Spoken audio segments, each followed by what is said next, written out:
Oke, selamat pagi. Kita mulai kuliah cyber security. Start recording dulu. Oke, pagi. Kita Erlan masuk juga, Lan. Walah. Emang udah ininya ada? Belum ya? Formnya kan belum saya kasih ya. Lupa. Oh, udah. Tapi yang kelas lain belum berarti ya? Oh, ya udah. Oke, kita mulai kuliah cyber security lagi. Oke. Hari ini, jadi minggu lalu kita sudah belajar yang namanya advanced routing pakai OSPF sama BGP.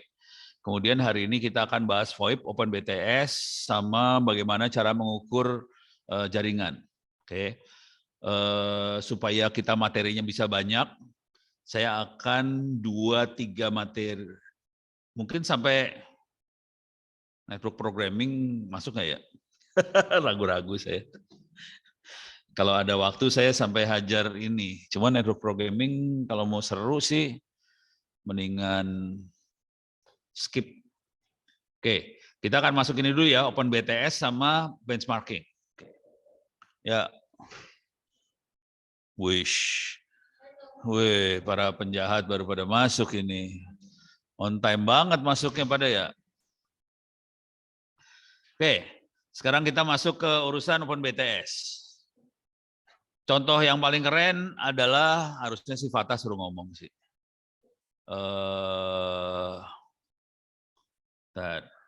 Saya pengen monitoring chatting soalnya ini. Sorry, bentar ya. Chatnya saya.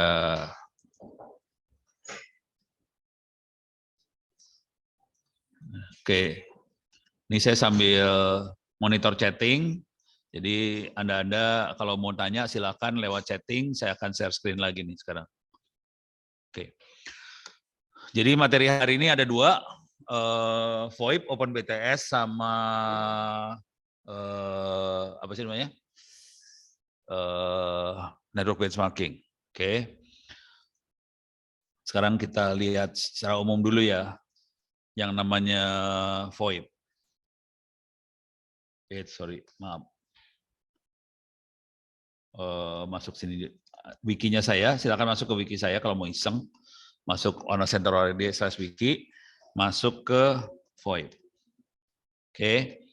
VoIP adalah kita bisa ngirim suara lewat internet. Oke. Jadi kita bisa nelpon di atas internet, ilmunya ada di bawah ini, di bawah masukin kata kuncinya VoIP, nanti ilmunya ada di bawah sini. Oke. Nah, secara umum paling gampang sederhana banget, VoIP itu cuman ada satu komputer yang jadi sentral telepon, kemudian handphone atau komputer yang lain jadi pesawat telepon. Kira-kira kayak gitu. Oke. Saya akan kasih overview dulu sedikit. Nanti kalau bisa bangsanya 1 jam terakhir kita akan uji nyali ya, percobaan. Itu handphonenya pada masuk ke jaringan sini nggak? Jaringan WiFi sini? Masuk ya? Oke. Kalau mau iseng, ini buat percobaan nanti. Kalau mau iseng, handphonenya silakan masuk ke Play Store. Ini buat iseng-iseng ya. Terus masukin install aplikasi SIP.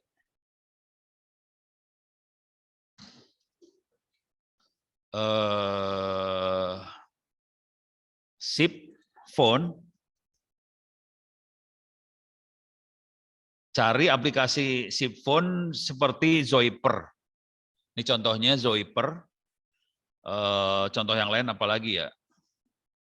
Salah satu yang paling bagusnya Zoiper soalnya. Oke, silakan install Zoiper di handphonenya. Nanti kita akan uji nyali percobaan pakai Zoiper tadi. Bisa nggak Zoipernya kita pakai buat telepon? Oke, jadi kita bikin Telkom sendiri sih pada dasarnya VoIP.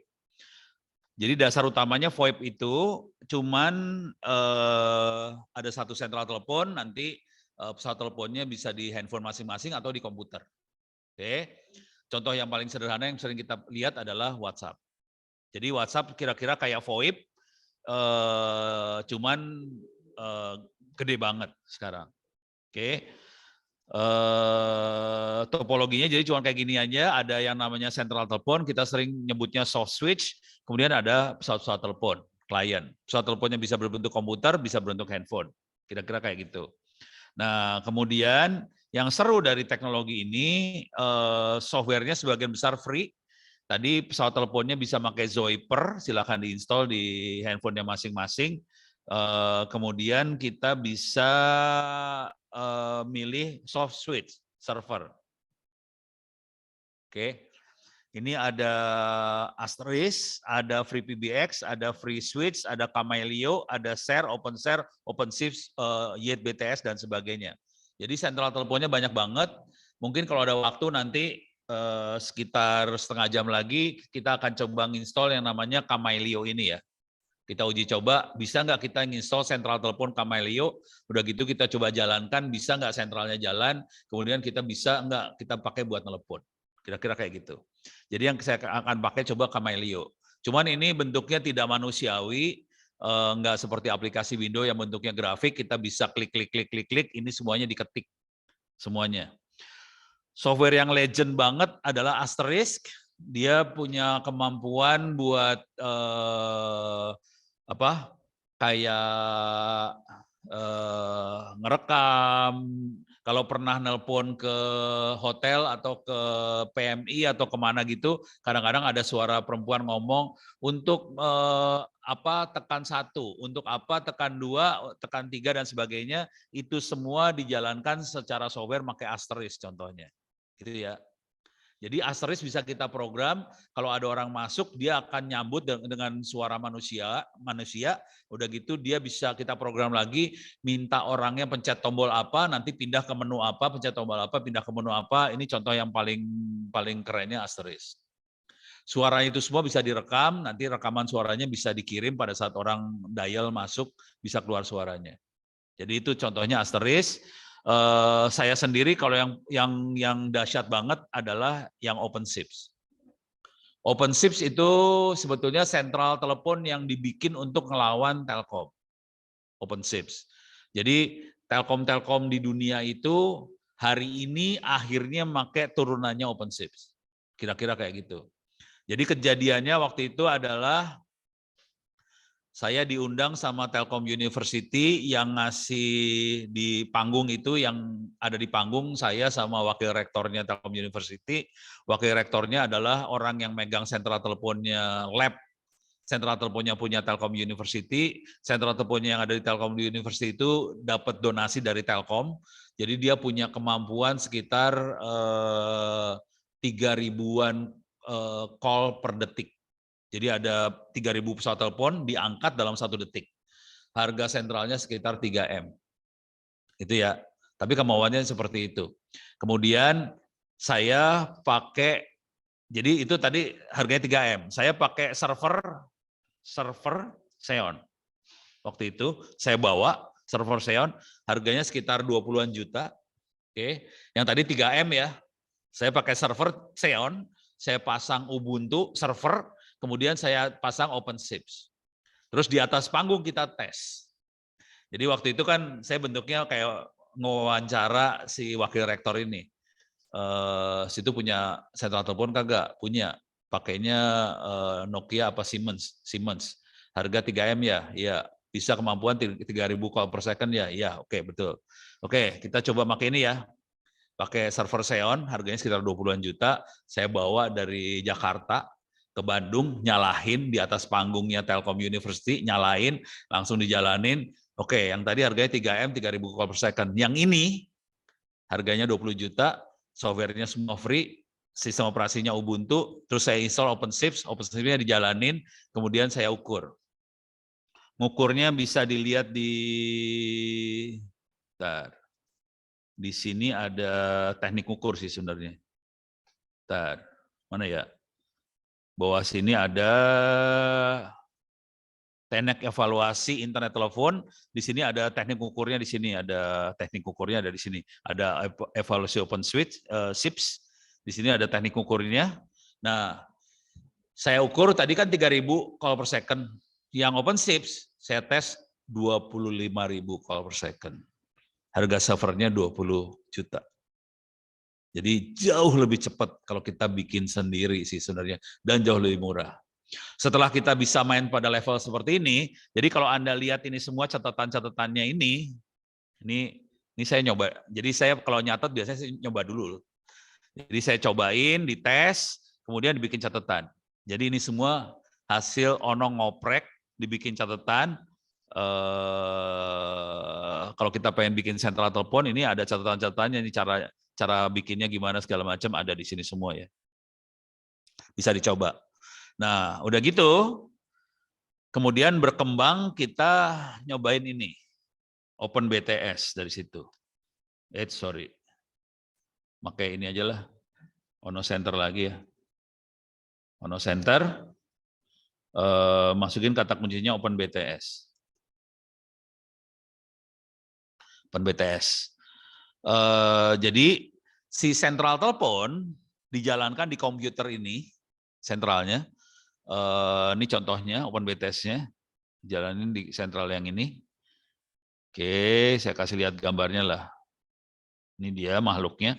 Jadi si sentral telepon dijalankan di komputer biasa. Untuk bisa jadi seluler, saya butuh alat yang seperti ini. Oke, alat ini pada dasarnya dia bisa konversiin sinyal digital menjadi sinyal radio. Kira-kira cara berpikirnya kayak sound card, gitu ya. Kalau sound card kan kita punya sinyal audio, sinyal suara yang bisa dikonversiin jadi sinyal digital dalam komputer, atau dibalik sinyal digital dalam komputer jadi sinyal suara. Bentuknya sound card. Sound card harganya murah.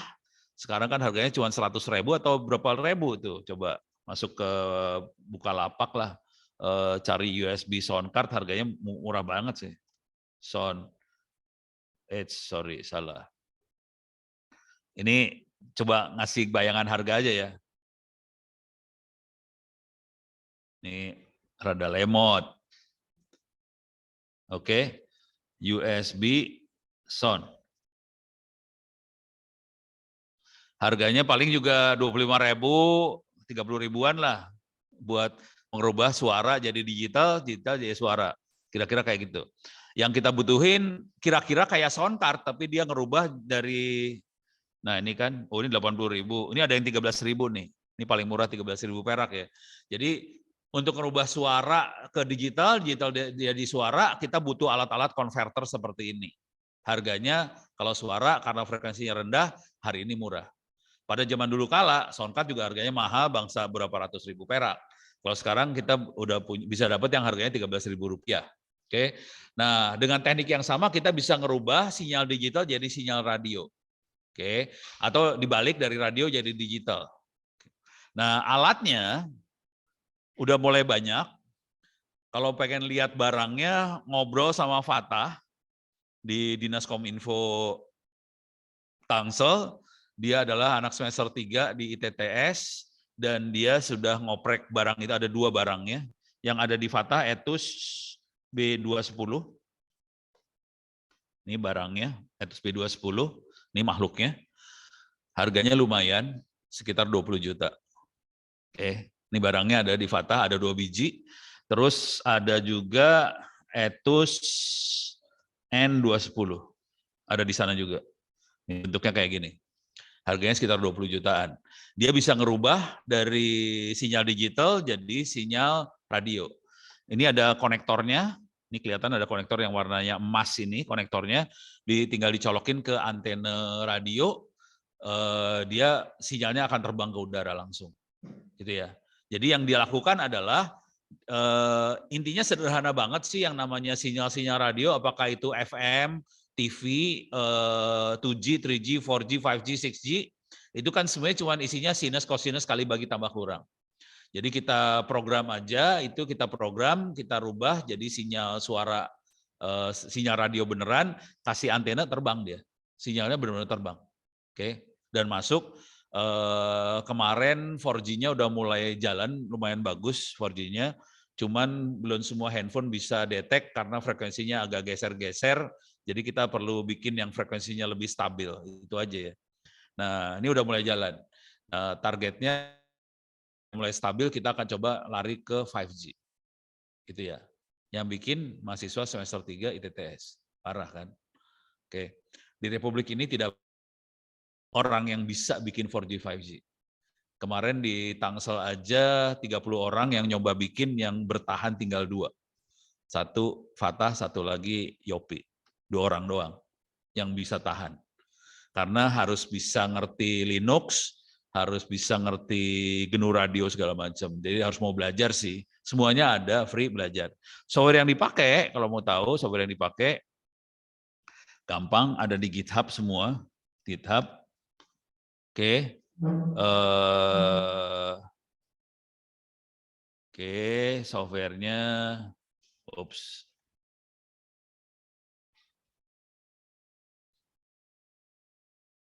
Oke.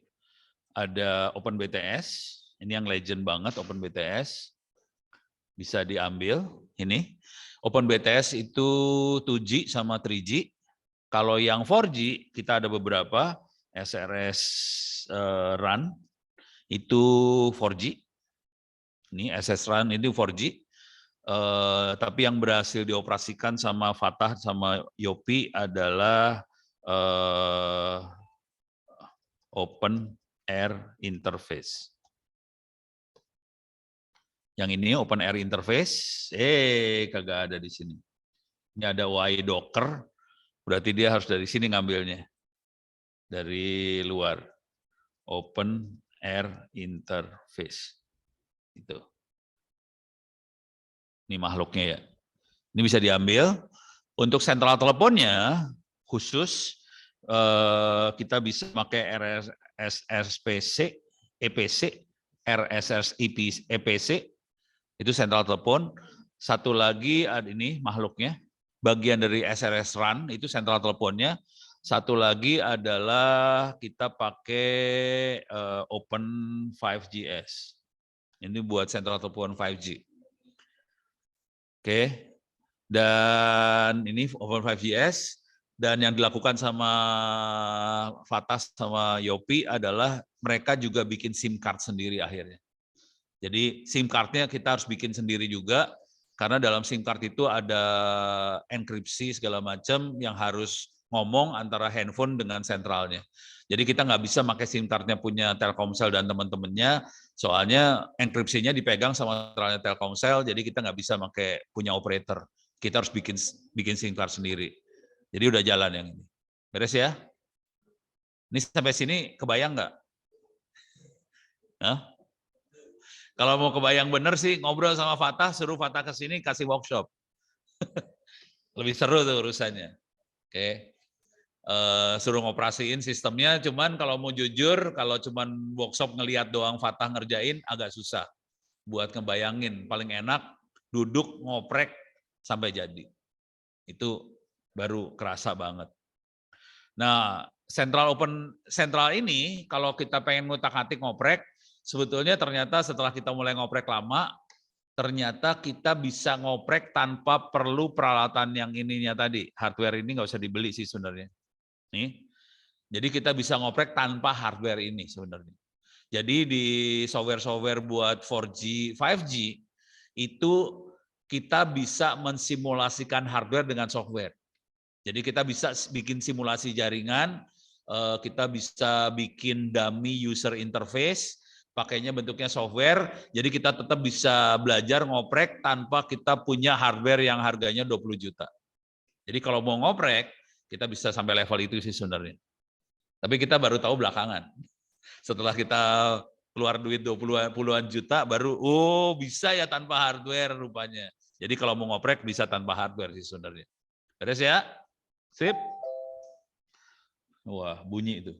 Bunyi apa tuh? Nggak tahu dah. Ini sampai sini beres ya. Nah, yang perlu kita catat lagi adalah di makhluk OpenBTS ini kita bisa masuk ke sini, masuk ke OpenBTS Papua. Nih, lihat gambarnya, gedein gambarnya kalau mau asik. Ini adalah OpenBTS, ini masih operasional OpenBTS-nya. Ini GSM di Papua dan ini adalah OpenBTS terlama yang beroperasi di dunia. Lokasinya ada di Papua, yang operasin adalah guru SD di Papua dan sampai sekarang masih jalan. Oke, ini sudah hampir 8 tahunan jalan, kagak mati-mati. Dulunya ilegal, dulunya tanpa izin. Kalau sekarang mudah-mudahan sudah diridoi sama pemerintah. Akibat dari situ kita Indonesia yang kerjaan ini yang masang ini nih orangnya nih, bukan orang Indonesia, namanya Curtis Himmler. Dia sekarang profesor di Washington University di Seattle. Jadi ini orangnya. Terus dia sama teman-temannya waktu itu datang ke Papua, ngobrol sama saya segala macam. Akhirnya mereka turun ke lapangan ke Papua dan mereka masang semuanya. Terus kasih ilmunya ke orang-orang Papua. Akibat dari situ teman-teman di dunia bikin yang namanya Telecom Infrastructure Project. Telekom Infra Project, oke, nih. Nah, Telkom Infrastructure Project ini adalah project untuk bikin 4G, 5G, fiber untuk di desa, di dunia. Oke. Jadi apa yang dikerjakan di Papua akhirnya jadi contoh buat orang-orang ini. Mereka punya grup-grup, ada fixed broadband, ada open core network, ada optical network segala macam, ada open RAN. Jadi mereka bikin itu semua.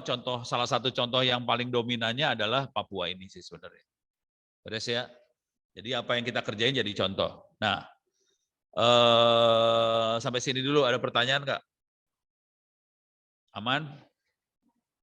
Dari chat, Zoom aman, Zoom aman. Oke. Saya punya waktu 1,5 jam lagi, kita akan uji nyali. Sekarang percobaan banget. Oke. Kalau cuma dengerin ini doang kan garing banget ya. Atau saya bikin cepat dulu yang lainnya ya. Bikin cepat dulu ya. Buat ngukur ini, tadi ada harus ngukur juga kan. Saya bentuknya saya ceritain aja. Kita kalau kita bikin jaringan, kita harus ngukur nih sebenarnya. Bentar. Mana sih? Ya udah inilah. Network benchmarking. Benchmark. Jadi kalau kita bikin apapun harus diukur. Mungkin pernah dapat berita misalnya itu kalau anak-anak SMA yang ujian saringan masuk namanya apa ya? Tahu nggak? Kalau anak SMA atau SMP, kalau Diknas bikin ujian saringan masuk, istilahnya apa sih? Hah? Kan ada pengumuman tuh dari Diknas, anak ini masuk sekolah mana, anak ini masuk sekolah namanya apa sih? Lupa saya. Bukan zonasinya, ada istilahnya kan. Kalau mahasiswa kan ada masuk UI kan ada bukan UNBK namanya, kalau UI itu apa ya? Kan ada yang level kampus, ada yang levelnya SMA kan. Nanti kan dibagi zone, tapi ada istilahnya tuh apa ya? Ujian saringan masuk SMA atau SMP gitu ya. SMP gitu ya. Istilahnya tuh apa gitu ya? Bukan tes atau hasil pengumuman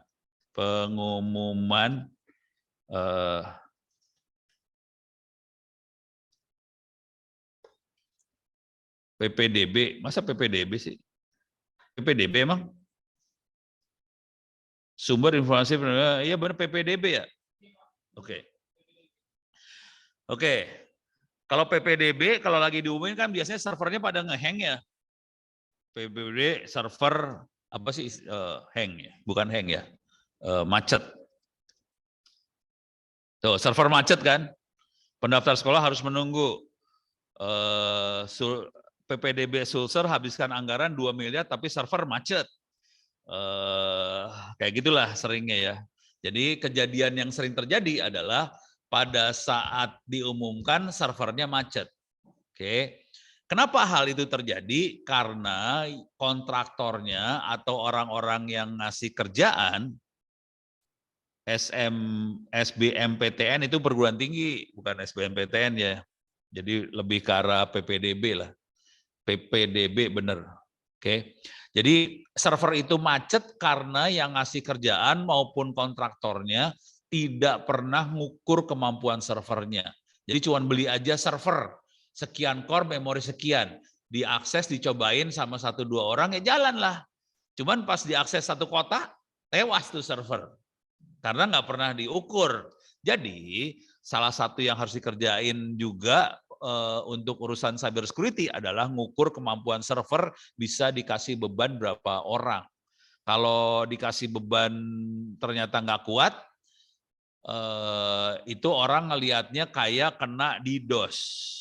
Jadi kalau pernah dengar namanya DDoS ini adalah salah satu teknik serangan yang bikin server mati.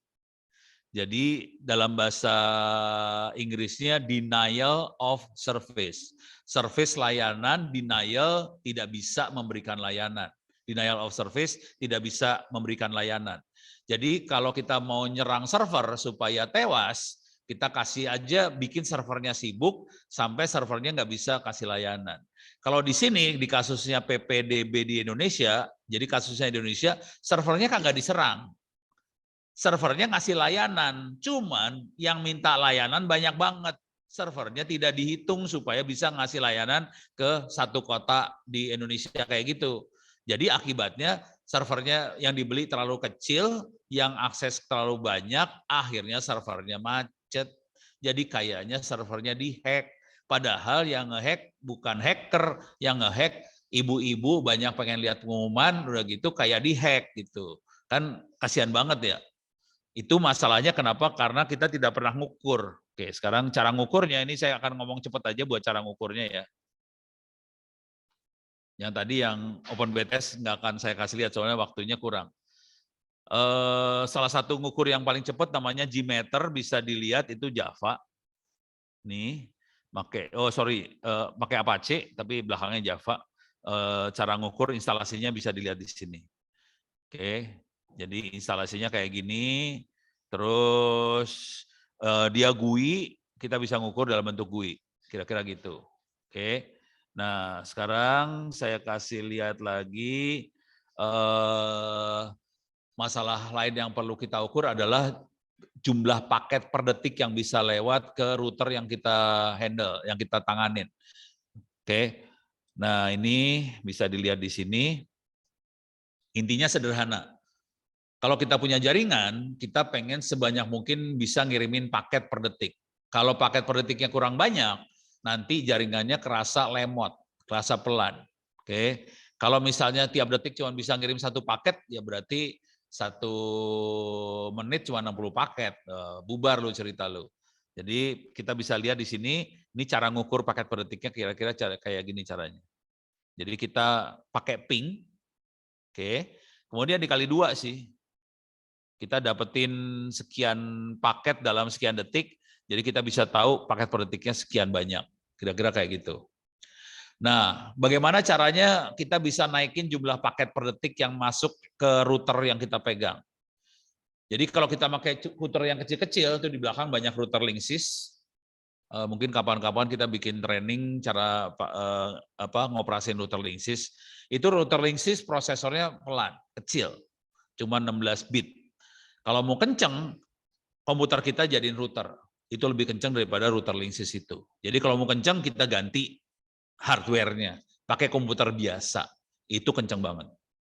Kita punya mikrotik, ganti mikrotiknya pakai komputer biasa. Itu kenceng banget. Jadi komputer kayak i7 itu kenceng. Jadi buat router bagus banget. Paket per second-nya bisa tinggi banget. Oke, itu satu. Kalau teknik ukur yang lain kita bisa pakai hopping ini. Ini ngukurnya, ini teknik ukurnya ya. Saya nggak akan bahas terlalu detail banget. Nah, terus tadi jumlah paket per detik yang kita ukur. Yang perlu kita ukur lagi adalah bandwidth. Oke, berapa mega bps? Paling gampang ngukur bandwidth bisa pakai speed test. Cuman ini kalau speed test dijalanin, yang pakai Zoom bisa kasihan hidupnya nih. Langsung tewas nih. Kita lihat gambar hasilnya aja ya. Dari speed test kita bisa tahu berapa megabps jaringan yang kita pakai. Tapi caranya speed test sadis banget. Dia akan transfer file filenya ketahuan berapa megabyte, diukur berapa detik buat transfer tadi, terus dia hitung balik. Sekian, misalnya kita punya 100 megabyte ditransfer dalam waktu 10 detik. Konsekuensinya kita punya mega BPS-nya 10 mega BPS. Jadi 100 mega ditransfer 10 detik, berarti megabit per second-nya 10 mega BPS. Jadi caranya dia transfer file beneran. Konsekuensi transfer file, orang-orang yang ada di jaringan itu pasti tewas semua, ketimpa sama file yang kita transfer. Jadi mengukur bandwidth urusannya ngancurin jaringan. Tapi kita jadi tahu kemampuan jaringan kita kayak gimana. Beres ya? Ini ngukur mega BPS-nya. Oke, ada cara-cara yang lain buat ngukurnya, software-nya ada banyak, ada iPerf, NetPerf, NC, UPerf, dan sebagainya. Ini bisa ngukur semua nih. Oke, ini teknik-tekniknya bisa dibaca di sini cara-caranya ya. Instalasinya gimana, cara jalaninya gimana. Instalasinya nggak manusiawi, cara downloadnya gimana, instalasinya kayak gini, compile segala macam, akhirnya kita bisa ngukur. Nih ngukurnya nih. Sorry. Ini masih install. Cara jalaninnya ada di sini. Ini jalaninnya, caranya di sini kita bisa lihat lah. Oke, jadi silakan dilihat-lihat aja teknik-tekniknya. Tapi yang saya kasih di sini lebih ke arah logikanya dulu ya. Nah, ini ngukur bandwidth. Yang kita ukur juga yang selain itu kita ngukur juga adalah file sharing. Seringkali di kantor segala macam kita file sharing supaya orang bisa kirim-kirimin file antar komputer, bisa juga ngeprint lewat jaringan, kita bisa ngukur pakai D-Bench. Ini buat ngukur. Oke. Oke, ini pakai D-Bench, ntar ada hasilnya nggak ya? Contohnya adalah ini Raspberry Pi. Tapi bacanya serem banget nih urusannya nih. Tuh. Ini saya file sharingnya saya ukur, hasilnya ada nggak hasilnya? Oh ini skrip yang buat ngukurnya. Oh ini mah skripnya aja nih buat ngukur. Oke, hasilnya saya laporin di paper jurnal sih kemarin. Ini Raspberry Pi yang saya ukur. Kalau mau lihat hasil akhirnya bisa dilihat di Telkomnika Internet Offline. Nih, oke, ini masuk ke jurnal. Ini saya lagi iseng banget. Saya iseng. Jadi silakan cari kata kuncinya adalah Telkomnika Internet Offline. Nanti di sini ada yang nulis, saya sendirian aja iseng nulis. Ini kerjaan iseng banget ya. Ini kalau nggak salah kerjanya sekitar seminggu, saya ngukur. Jadi saya bandingin antara Raspberry Pi, saya bandingin sama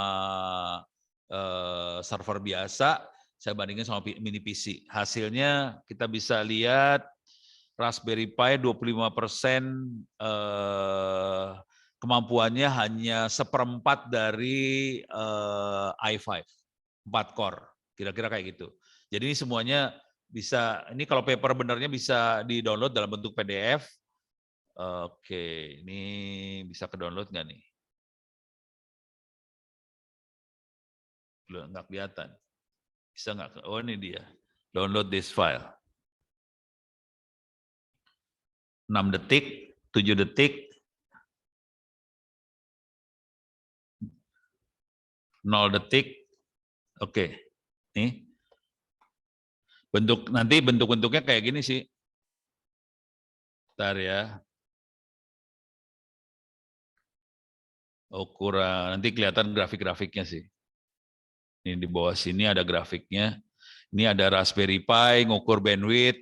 Raspberry Pi LAN-nya kelihatan kecepatannya 9, saya gedein ya biar kelihatan. Ini contoh hasil ngukur bandwidth nih. LAN-nya Raspberry Pi hampir 100 Mbps, Wi-Fi-nya 50 mega, mini PC Asus 100 mega, kita main mesin virtual, kecepatannya sekitar 100 megaan semua. Jadi bisa ngukur kayak gitu semua. Kemudian hasil pengukuran Unix Bench. Unix Bench itu buat ngukur sistem operasi. Kita bisa lihat Raspberry Pi cuma dapat nilai 415, mini PC 592, tidak beda jauh sama Raspberry Pi. PC beneran, komputer biasa, kecepatannya bisa 1000 sampai 2052 hasil nilai Unix bench. Kalau Unix bench bukan ngukur network, dia ngukur prosesor. Gitu ya. Sistem sih, prosesor sama storage segala macam dia ukur, dapat angkanya. Dari situ kita bisa nentuin kira-kira sistem yang kita pakai bagus apa enggak sih. Kemampuannya berapa persen dari sistem yang satunya lagi, bisa kelihatan semua. Ini juga kita bisa lihat kemampuan Apache seperti apa, web server diukur semua. Ini saya cuma ngukur iseng-iseng doang, pakai script, udah gitu bikin paper jurnal, jadi gitu kan. Jadi kayak gini bisa jadi paper jurnal sih, kalau iseng banget sih. Beres ya? Jadi skripnya sih yang ini tadi, ini skrip-skripnya.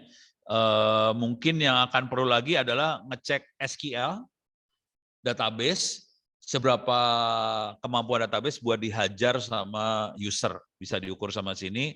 Di sini kita bisa mengukur juga web server Apache, dia bisa bertahan sampai berapa user, bisa kelihatan di sini. Cara menghitung maksimum klien dari Apache-nya juga bisa dilihat. Ini bentar, contohnya adalah, masih bahasa Inggris ya, belum saya bikin bahasa Indonesia ya.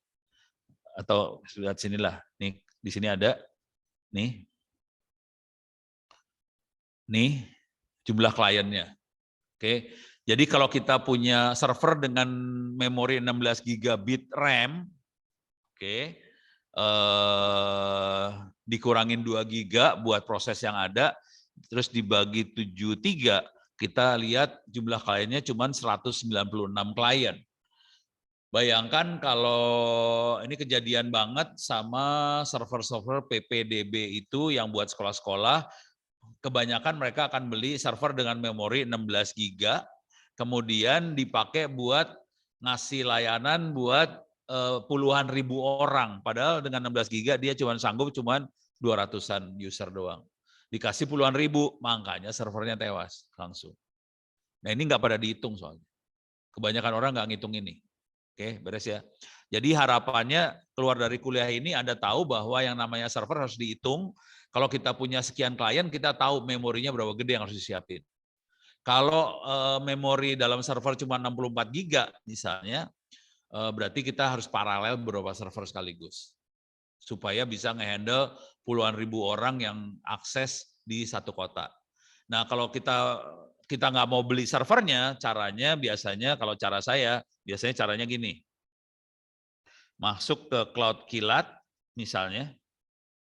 Oke. Masuk ke Cloud Kilat, ini salah satu contoh hosting yang ada di Indonesia ya. Bentuknya dia akan hosting mesin. Kemudian kalau misalnya mesinnya bakal overload, kalau waktu development oke lah kita bisa pakai memori cuma 1 giga atau 2 giga, harddisknya kecil nggak masalah. Cuman pada saat kita kasih layanan, kasih pengumuman, orang bakal akses semua, ya udah tewas. Nah, di sini bisa dilihat di sini. Jadi, cara bermainnya kita kalau kita ada di lapangan banget, kita bisa development dengan server yang murah. Per bulannya bisa Rp20.000 per bulan.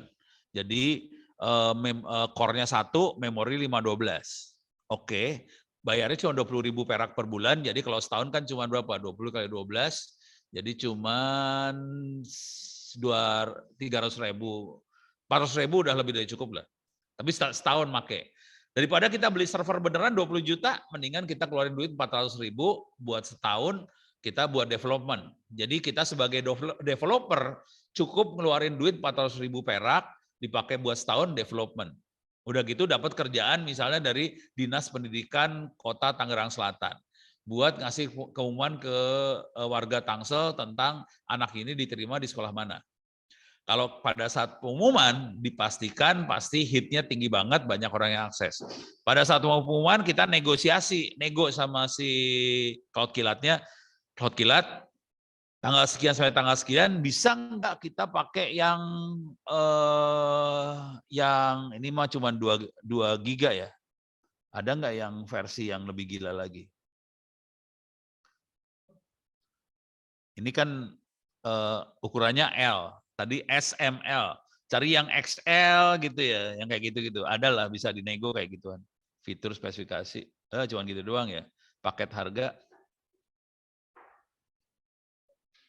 Kagak. Harus ditanya nih sama mereka.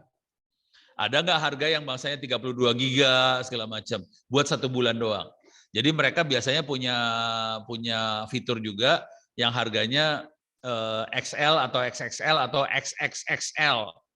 Bisa sampai berapa belas giga, 32 giga. Jadi pada hari hanya kita bisa punya server yang gede banget, bisa di-hit banyak. Di luar itu kita turunin lagi spesifikasi servernya. Jadi bisa murah kalau bikin proyek. Jadi ini saran aja nanti kalau Anda keluar kerja, lulus sarjana kerja, dapat kerjaan, mainannya cloud. Gitu ya. Development kita pakai versi murahnya, pas kita kerjanya, deployment-nya, pas mau di-hit banyak orang, kita naikin spesifikasinya supaya kuat dihajar banyak orang. Kira-kira gitu cara mainnya. Mainnya cloud. Nah, kebanyakan kantor pemerintah nggak mikir seperti ini. Mereka selalu berpikirnya beli server, buat development sama buat ngasih layanan buat development cukup, tapi pas dia ngasih layanan servernya kurang gede, tewas. Itu ya. Kira-kira kayak gitu. Itu buat ngukur. Oke, ada lagi buat ngukur, coba kita lihat nih, biar cepat dulu ya. Kayaknya udah cukup lah ngukur mah. Ini open RAN, ini tutup lagi, tutup lagi.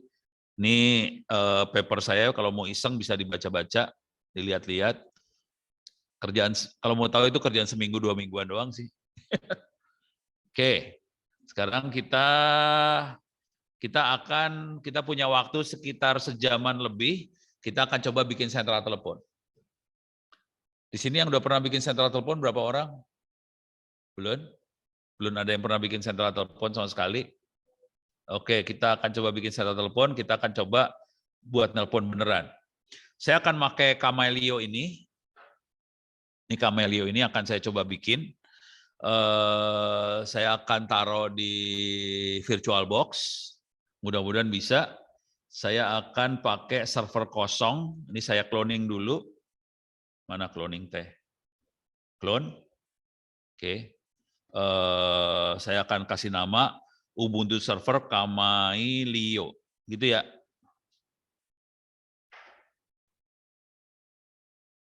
Oke, saya cloning. Mudah-mudahan bisa cepat cloningnya. Butuh waktu 3 menit buat cloning. Saya akan kasih lihat sambil nunggu cloningnya, saya akan coba kasih lihat caranya. Jadi si Camelio ini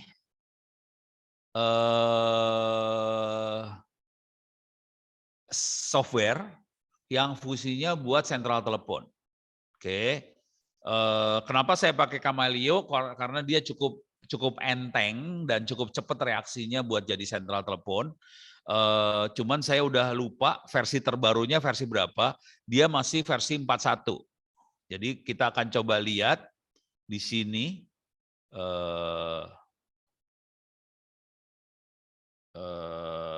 nama softwarenya apa tadi? Ini sambil saya sambil ngedit ini ya. Wiki saya benerin ya. shiprouter.org. shiprouter.org. Oke, kalau lihat di shiprouter.org, terakhir,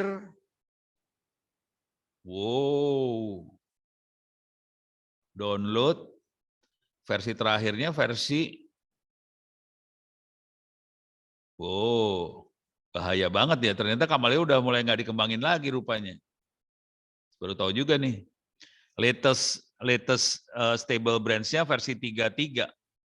Oke, coba kalau masuk ke GitHub, saya cek Camelio dulu ya. Di GitHub ada nggak ya? Camelio, mudah-mudahan masih ada sih. Kalau nggak ada, seru nih urusannya. Camelio.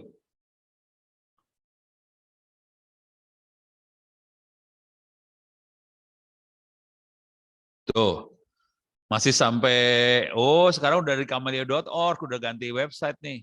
Tuh kan, udah beda websitenya. Dan versinya versi berapa nih sekarang? Jadi yang saya lihat versi lama banget itu. Sekarang kita akan coba di kamaleo.org. Versinya adalah versi, kalau kita masuk ke download,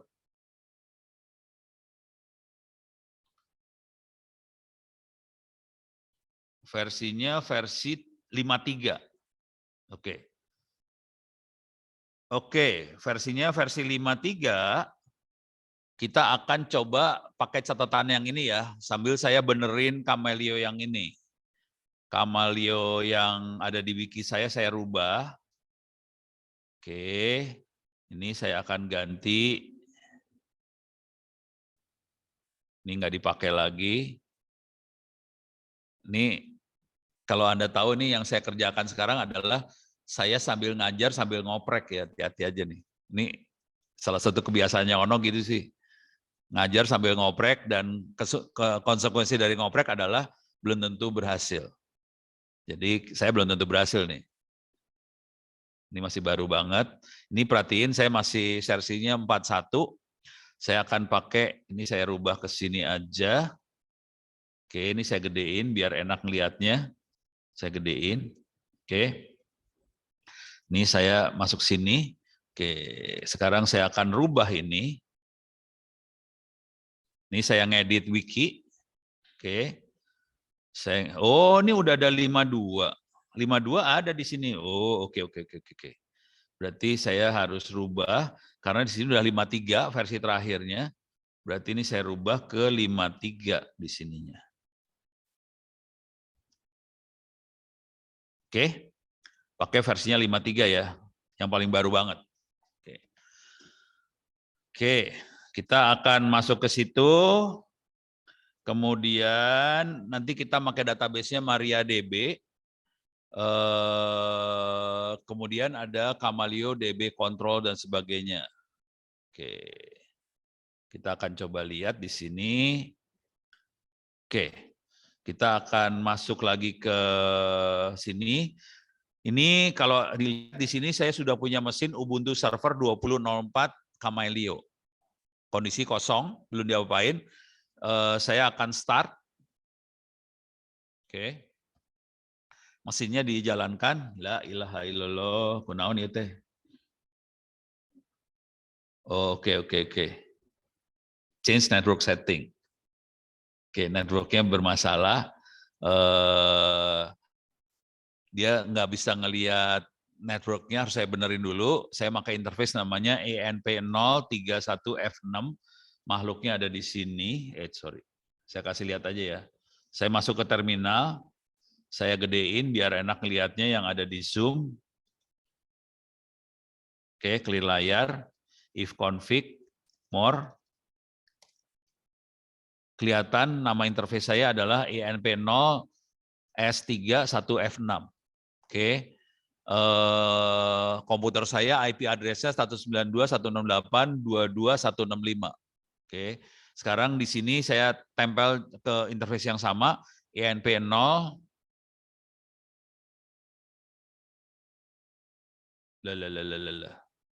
Kenapa ini? Kok tiba-tiba kayak gini?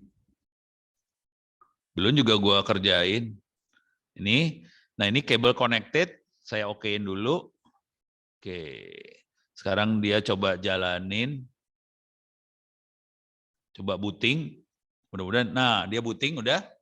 Oke. Nah, komputer yang aslinya saya, IP address-nya adalah 192.168.22.165. Itu komputer laptop yang saya pakai sekarang. Oke. Sementara servernya sudah mulai saya jalanin di mesin VirtualBox.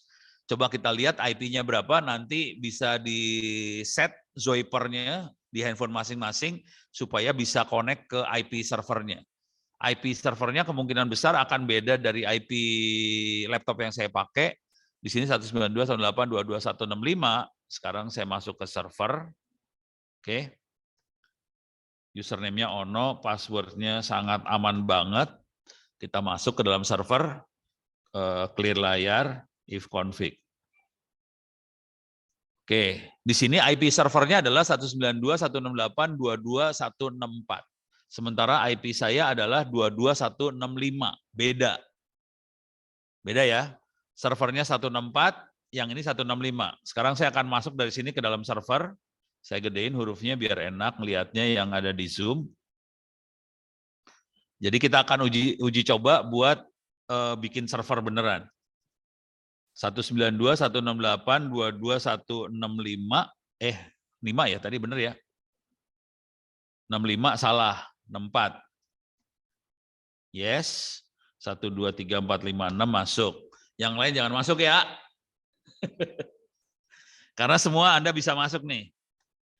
Oke, sekarang saya ada di server. Oke, server 2004, IP-nya 22164. Sekarang saya akan coba bikin server Camelio-nya. Saya akan ngikutin ini. Saya jadi super user, sudosu. Jadi super user. Salah passwordnya. Jadi super user, clear layar. Saya akan paste di sini. Oke. Git clone, saya masukin ke folder Camelio. Ini paste. Oke.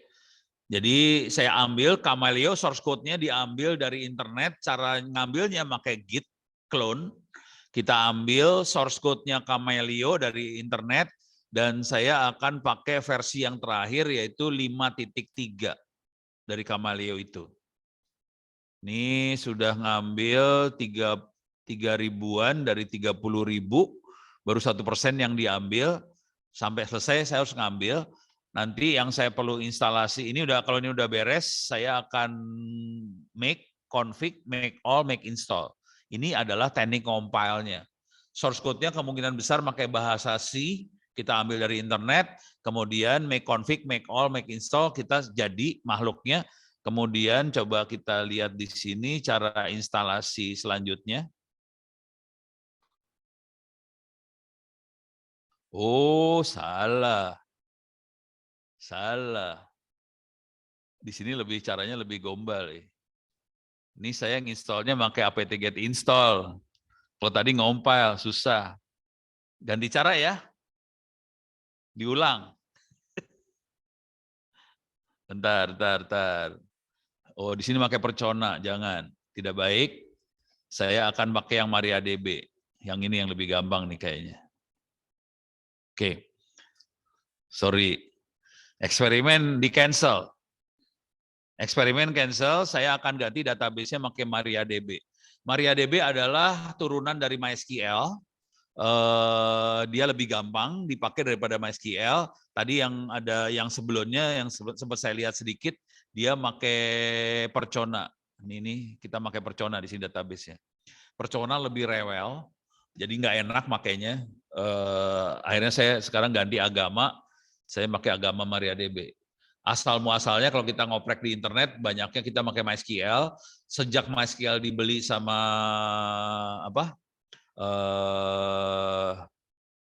siapa namanya? Si database itu. Pokoknya dibelilah. Makanya udah nggak enak. Sekarang kita banyaknya pakai MariaDB. Oke. Ini kita akan coba set makhluk ini pakai apt-get install. Jadi tadi yang saya kerjain, download, cancel, nggak jadi, nggak apa-apa. Kita akan masuk sini, ini cancel aja ya, nggak usah dikerjain, di cancel. Jadi nggak jadi. Padahal git clone-nya udah jalan loh. Kok nggak ada sih? Ya udah, nggak apa-apa. Sekarang kita apt update, paste. Oke. Kagak mau, nyambung. Oke. Dia sekarang update repository ke Ubuntu di internet. Butuh waktu 3 menit buat update repository. Setelah update repository, saya harus install semuanya nih, Camelio semua. Oke. Sama modul-modulnya harus diinstal, butuh waktu 5 menit. Ya, seru ya. 5 menit. 7 menit, ya naik. Parah nih 7 menit. Ini baru apt update doang. Ini installnya bisa lama banget kalau udah kayak gini mah. Nah, turun 3 menit, mudah-mudahan bisa lebih cepat. Ini 61, 62, 63, 64, 65, 66, 67, 68, 70% selesai. 80% selesai. 1, 2, 6, 7, 8, 9, 90% selesai. 2, 3, 4, 5, 6, 7, 8, 9, 100%. Loh, masih ada lagi. 2 menit lagi. Oke. Ntar, yang ini cepat kategorinya sebetulnya. Yang akan lama waktu kita instalasi ini. Oke. 4 menit, ya lama nggak bisa lebih cepat ya. 4 menit, 1 menit, naik turun banget ya.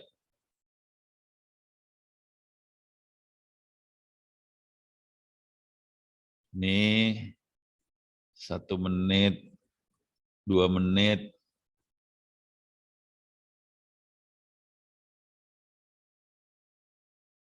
Lama alah. Parah.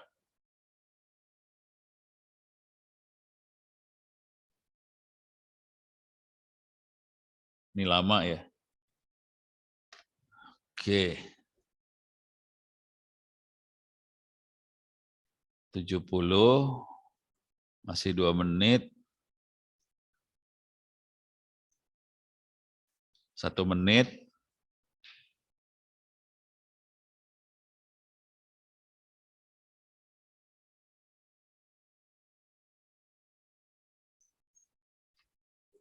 Oke. 1 menit lagi.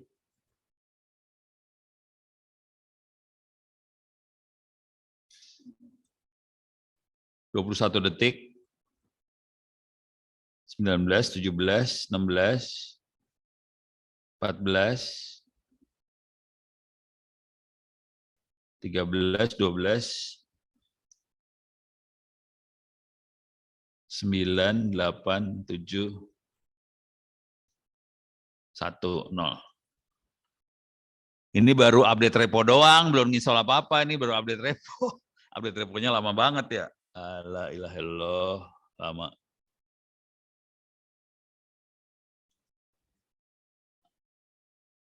Oke. Sekarang kita mudah-mudahan beres. Udah belum? Cepetan dong. Cepetan. Ya udah, kita diamin dulu. Kita ambil ini, kita copy paste ke sono ya. Ini saya paste di sini. Ini install si Kamailio-nya.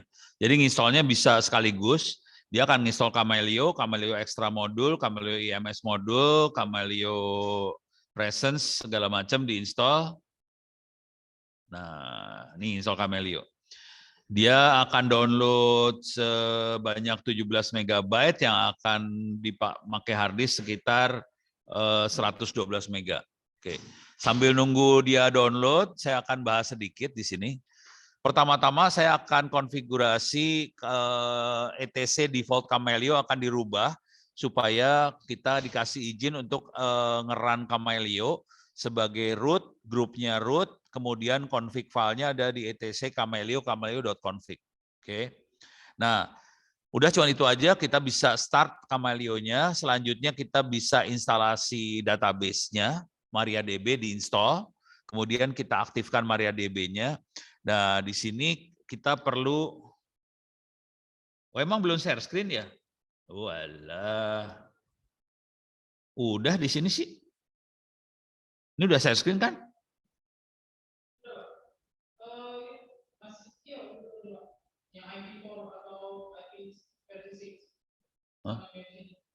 Keluar ini kan? Udah share screen ya? Udah ya? Nah, setelah kita install MariaDB adalah database, isinya database buat user. Di sini kita bisa edit konfigurasi Kamailio-nya, kita bisa ngasih tahu database-nya, username-nya apa, password-nya apa, kemudian kita bisa create tabel-tabel untuk database Camelio ini. Jadi CamDB control create itu buat membuat si tabel-tabel yang dibutuhkan. Setelah itu kita bisa start Camelio-nya, dan kalau kita perlu TLS, kita bisa edit TLS-nya, kita bisa start lagi. Cara masukin usernya adalah kira-kira gini, Camelio control, add nomor teleponnya berapa, passwordnya berapa. Jadi cuman kayak gitu aja. Nanti ini udah pada nginstall Zoiper belum di handphonenya? Belum? Udah. Nanti saya perlu masukin nomornya masing-masing ini. Oke. Nanti kita bisa monitor. Kita coba lihat udah berhasil belum ya. Coba kita lihat sampai sini. Oke. Masih 2 menit lagi. Lama oge-nya. 1 menit. 1 menit. Oke, 43 detik. 42.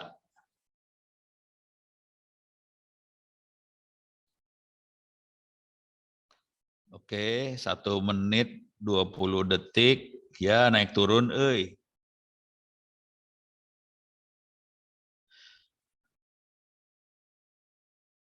3 menit lagi deh. Sekarang saya bikin ini dulu lah. Saya bikin skrip dulu ya. Saya bikin skrip. Jadi untuk nambahin user, saya cuma butuh ngasih perintah seperti ini. CamCTL, user apa, passwordnya apa. Sekarang saya pengen ngedit dulu. Bikin skrip, gedit. Saya bikin skrip kayak gini. Oke. Tolong sebut nomor telepon yang pengennya nomor teleponnya berapa? Yang udah nginstall Camelio. Zoiper. Hah? Enggak. Ngomong ke saya, ntar saya settingin di sini. Nomor telepon pengennya berapa ya? Sebut. Passwordnya ntar saya set 123456 ya. Nomor teleponnya mau berapa? Serius amat loh. 0812. Gini yang gampang aja dah. Nomor teleponnya ya. Saya bikin gampang aja ya. Misalnya 123 gitu ya. Kalau saya gilanya keluar, biasanya nomor teleponnya cuma 1 digit. 1. Boleh aja sih, sebenarnya sah-sah aja. Jadi misalnya 123 yang ini ya. Terus nomor passwordnya 123456. Gitu aja ya. Kalau 08 itu mau jadi panjang, ntar susah nelponnya. Sok, siapa lagi yang udah bikin yang install Zoiper? Siapa lagi? Harus 2 orang minimal. Nah, nanti kalau login, IP address-nya adalah IP-nya server. Tadi kalau nggak salah IP-nya adalah 192.168.22.164 kalau nggak salah. Jadi nanti sana servernya 192.168.22.164, nomor teleponnya 123, passwordnya 123456. Ada Zoiper lagi yang udah berhasil install belum? Siapa lagi yang udah install Zoiper? Kalau 1 orang mah susah, nggak bisa nelpon. Harus 2-3 orang. Berapa? Mau nomor berapa? Nggak boleh sama, nomor telepon beda. Gimana nelponnya kalau sama? Ngarang. Berapa ya? Susah ya? 555. Oke. Ada lagi yang udah install Zoiper? Sebut. Siapa lagi yang udah install Zoiper? Kartika nggak pernah install Zoiper? Hah? Handphonenya penuh ya? Oh, kalau nggak gini, kita bisa nginstall juga di komputer sih sebenarnya. Jadi komputer kita bisa jadi klien. Caranya adalah kita cari gini, klien, zip, klien, Ubuntu. Nah, ini ada soft phone.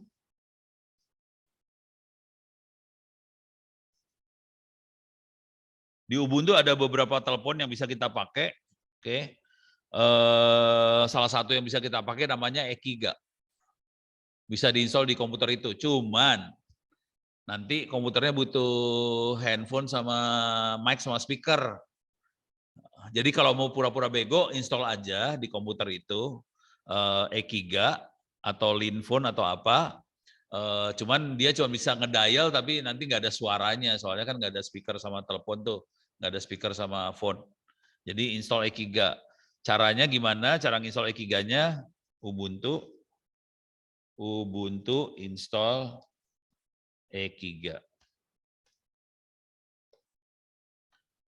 Jadi caranya gampang banget, biasanya apt install Ekiga. Coba nih. Nih. apt install Ekiga, cuma gitu doang sih di komputer situ ya. Cuman kita nggak bisa, dia bisa ngedial atau dia bisa didial, cuman nanti nggak ada suara karena nggak ada mic sama speaker. Oke, nah ini saya pengen lihat lagi, udah selesai belum? Oke, udah selesai. Oh alah.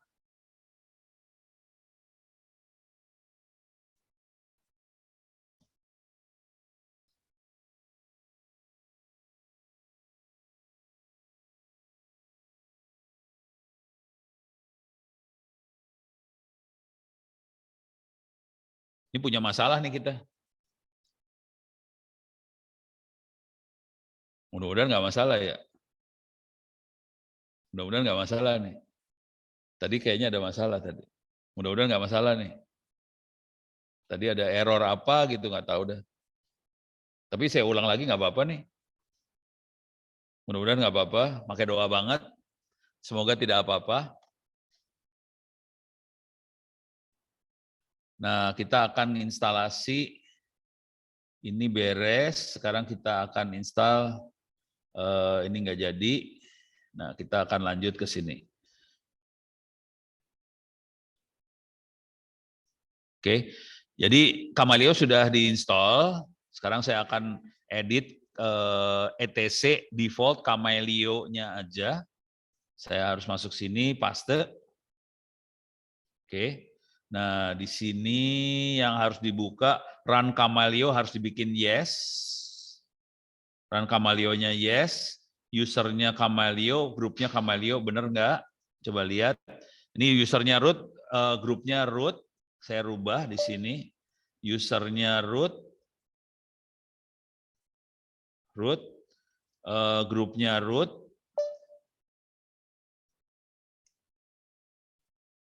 Kemudian config filenya etc kamaleo.config. Config filenya adalah di etc kamaleo.config. Damcore-nya yes. Oke, jadi ngikutin ini aja sih sebenarnya. Damcore saya yes, kemudian saya akan restart Kamaleo-nya akan restart. Oke, saya akan restart Kamaleo-nya. Oke, udah jalan Kamaleo-nya. Kemudian coba kita lihat selanjutnya atau service Kamaleo restart juga boleh. Kalau mau pakai service juga bisa. Nih. Udah, sekarang saya akan install MariaDB. Database-nya akan diinstal. Nanti kita konfigurasi database-nya. Oke. Ini database, ups. Alah. Parah ini.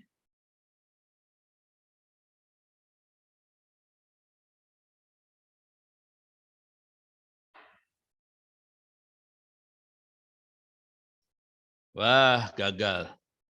Database-nya nggak bisa nih. Wah, harus upgrade. Wah, parah. Eksperimen gagal. Udah semangat, database-nya nggak bisa keinstall. Ya, begitulah. Jadi, kira-kira tahu nggak kenapa ini? Ada yang tahu nggak? Kira-kira kenapa makhluk ini terjadi? Nggak kebayang? Kenapa bisa sampai error kayak gini? Kebayang nggak? Nggak? Belum kebayang? Jadi ini saya pakainya Ubuntu 20.04. Versinya versi lama. 2004.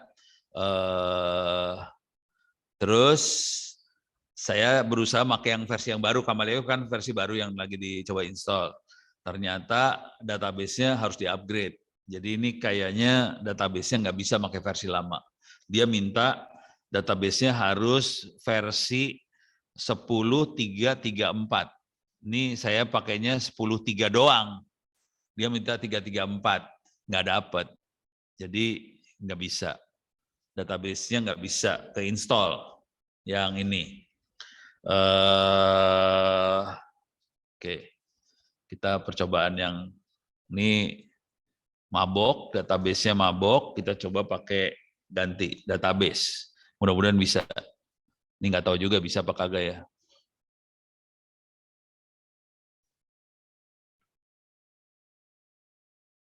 Bisa nggak pakai Percona ya? Ini pakai ini percobaan install ya. Ini saya ganti database pakai Percona nih, ganti ya.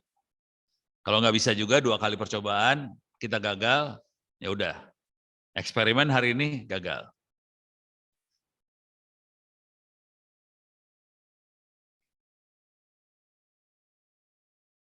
Oke, kita pakai Percona.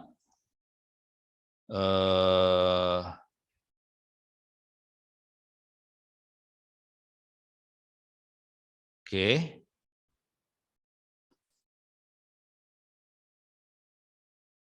Nih, saya nambahin repositori Percona ke dalam source list-nya si server, dan dia ngedownload Percona dari internetnya.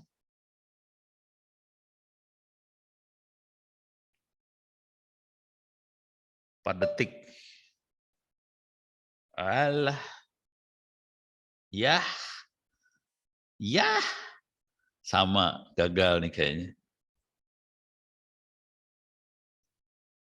Servernya tewas, ngehang. Jadi eksperimen kita hari ini gagal. Ya begitulah. Yang namanya eksperimen bisa gagal, nggak bisa.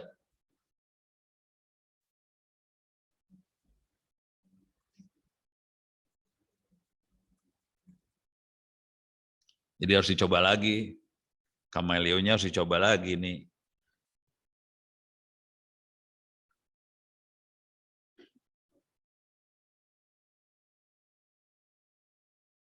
Oke,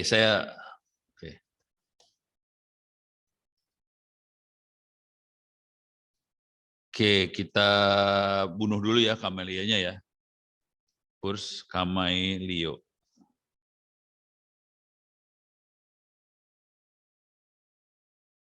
Oke, ini Kameleo saya buang karena nggak berhasil. Kameleo saya buang, saya akan pakai software yang lain. Cuman ini lebih jelek daripada Kameleo. Saya akan pakai Asterisk. Cuman ini asli, ini software-nya nggak bagus sih sebenarnya. Karena kita punya waktu 30 menit lagi, mudah-mudahan masih oke. Kita akan coba pakai Asterisk. Ini lebih gampang installnya, cuman nggak sebagus Kameleo. Oke. Coba instalasi. Instalnya cuma kayak gini doang. Iya, ini lagi nge-remove. Kameleo-nya lagi di-remove. Oke. Nanti kalau kerja mainan server kira-kira kayak gini sih main server. Ini kalau udah selesai, saya akan install Asterisk. Mudah-mudahan Asterisknya bisa keinstall dengan bagus sih. Ini doang sih, Asterisk doang yang akan saya install. Oke, aduh lama. Padahal Kameleo-nya udah berhasil keinstall. Cuman MariaDB-nya nggak mau keinstall. Kacau, dasar. Ya gitulah kalau ngoprek mah bisa gagal, jangan khawatir. Oke.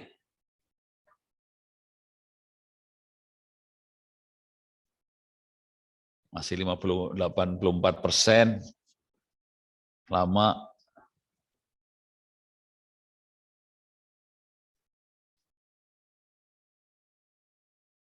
Oh banget ya. Nah, Asterisk ini cara konfigurasinya agak beda. Ntar saya kasih lihat dulu lah. Asterisk. Kalau misalnya waktunya nggak dapet, ya udah. Cuman saya mau ngasih lihat dikit. Jadi tadi instalasinya cuma itu aja, apt install Asterisk. Kemudian dia punya 2 file yang perlu diedit. Yang satu adalah buat username password, yang satu lagi dial plan. Dial plan dalam bahasa Indonesianya tabel routing. Ini username password saya kasih lihat, saya buka filenya. Nih. Oke. Jadi file yang diedit adalah etc*sip.conf. Ini buat username password. Satu lagi buat dial plan. Kalau dalam bahasa orang-orang jaringan, routing. Coba kita lihat username passwordnya. Ini bentuknya kayak gini filenya. Oke. Ini filenya kayak gini aja. Pertanyaannya, ini saya blok satu aja ya. Satu ini saya blok nih. Blok ini. Oke. Pertanyaannya, yang saya blok, nomor teleponnya berapa? Bisa nebak nggak nomor teleponnya berapa? Nomor teleponnya dia berapa? Kelihatan nomor teleponnya berapa? 2002, passwordnya? 1234556. Jadi kira-kira kayak gitu ya. Jadi ini nomor telepon, ini nomor telepon. Ini password. Beres ya? Jadi formatnya kayak gitu aja sih. Yang seru dari makhluk ini adalah sebetulnya kalau kita nelpon di VoIP, nomor teleponnya kayak email address sih sebenarnya. Jadi nanti nomor teleponnya adalah 2002 @ 192.168.22.164. Kalau kita nelpon di Telkom kan 0811 berapa gitu ya. Tidak ada @IP berapa. Kalau yang VoIP dia mainnya 2002 @192.168.88 berapa, 22 berapa. Nah yang jadi masalah kalau kita pengen nelpon antar server, jadi cara nelponnya kayak kirim email. Yang jadi masalah adalah orang-orang Telkom dan teman-temannya kenalnya plus 62 sekian. Gimana caranya plus 62 bisa jadi 2002 @192.168 berapa. Jadi ini perlu tabel untuk ngubah dari nomor plus 62 ke nomor ini. Caranya gimana ngerubah tabel itu? Nah itu di VoIP ilmunya ada lagi. Oke, masuk ke VoIP. Di sini ada yang namanya INUM. Oke. Untuk mengenalkan nomor telepon di internet telepon. Oke. Jadi pakai INAM ini, konsep dasar INAM.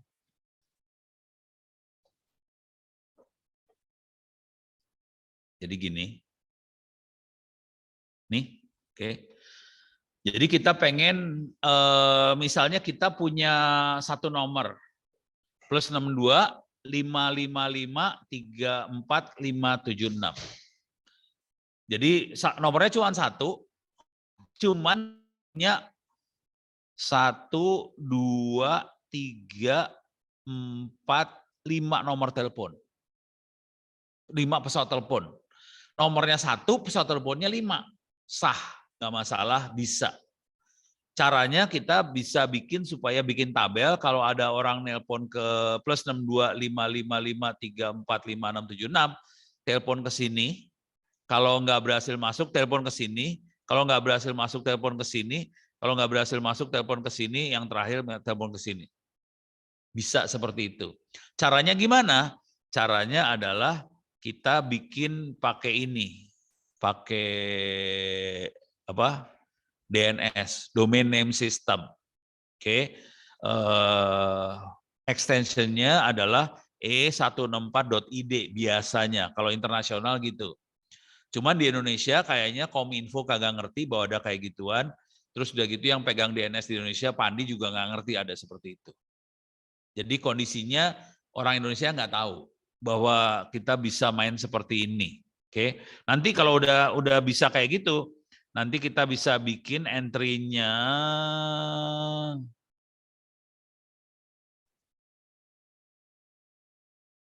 Nih. Jadi nanti kita bisa arahin nih nanti. Untuk nomor telepon 526 depannya, plus 6, ini harus balik lagi nih ya. Nih ke sini. Ini kalau kita perhatiin, angkanya kebalik loh ini. Angkanya kebalik. Jadi domainnya adalah 66666555526. Sebetulnya nomor teleponnya kebalik. Plus 62555566, domainnya dibalik. 666 ini. Kebayang maksudnya? Jadi nomor teleponnya plus 62, domainnya kebalik. Nanti kita bikin tabel di sini. Bikin tabel. Kalau ada orang ngedial ke plus 62500002, dial lagi ke 2000 add ini. Jadi caranya kita bikin tabelnya seperti ini. Kira-kira tabelnya bentuknya kayak gini nih. Gitu. Beres ya? Jadi dari plus 62 bisa dilempar ke sini. Nah, ilmu yang ini operatornya kita nggak ngerti, Kominfonya, menterinya kagak ngerti, dirjennya kagak ngerti, pandinya nggak ngerti, yang pegang DNS nggak ada yang ngerti. Jadi ini ada ilmu yang orang Indonesia nggak ada yang tahu sih. Padahal saya udah berkali-kali ngomong sih, cuman orangnya tetap nggak ngerti, ya udah susah ya. Jadi ini saya ngasih tahu aja bahwa telepon VoIP bisa jadi plus 62 dengan perantara domain namanya INAM ini. Beres ya? Tapi ini nggak akan kita praktekin, ini saya cuma ngasih tahu aja. Soalnya waktunya udah sempit banget nih. Oke, sekarang kita coba. Aduh, lama banget nge-delete ya.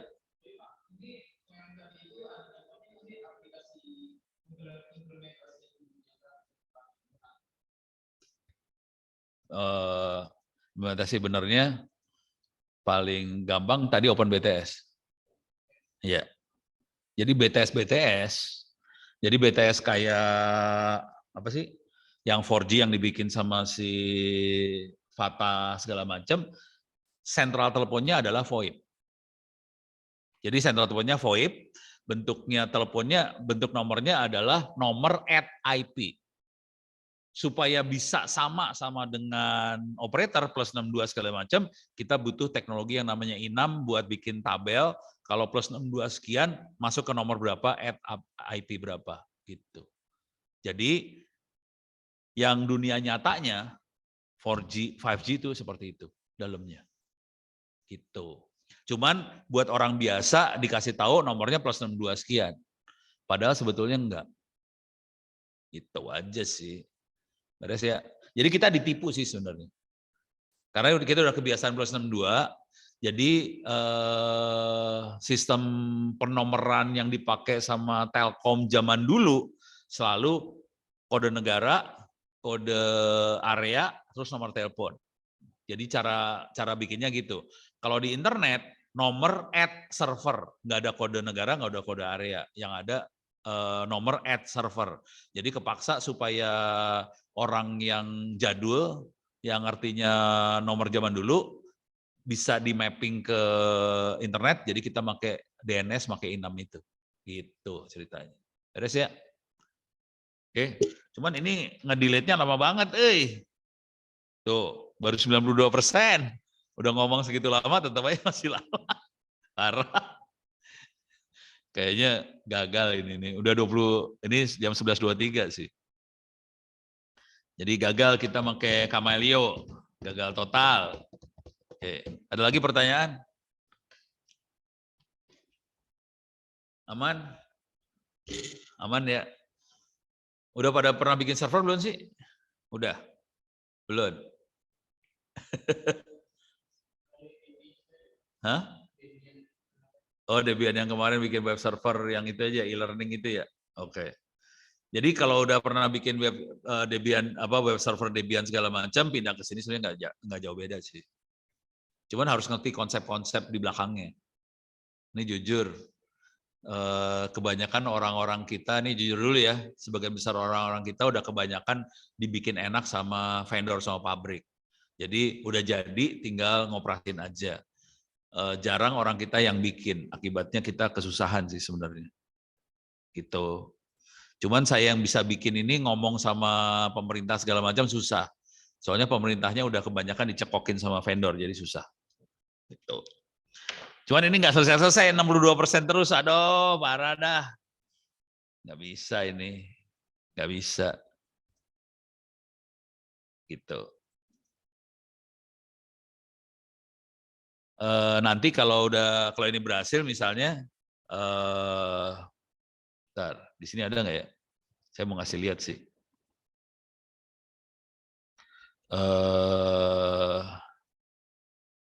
Oh ini deh, itu tadi nomor telepon ya, yang ini. Ini masih asterisk. Di asterisk kita harus bikin tabel routing. Kalau ngedial kemana, hubungin apa, hubungin siapa, gitu ya. Nah ini tabel routingnya. Ini tabel routingnya dia nih. Ini tabel routingnya. Oke. Saya coba iseng aja nanya yang ini aja. Ini saya kasih tahu dulu ya. Saya belajar ini saya nggak bisa nanya sama siapa-siapa. Kepaksa belajar sendiri. Saya nanya ke orang nggak ada yang ngerti soalnya. Jadi kepaksa saya belajar sendiri. Sekarang saya pengen iseng aja, saya pengen tanya aja. Ini kalau 2 kalimat ini, kira-kira ini tabel routing buat ngedial nomor telepon berapa sampai berapa? Ada yang kebayang nggak?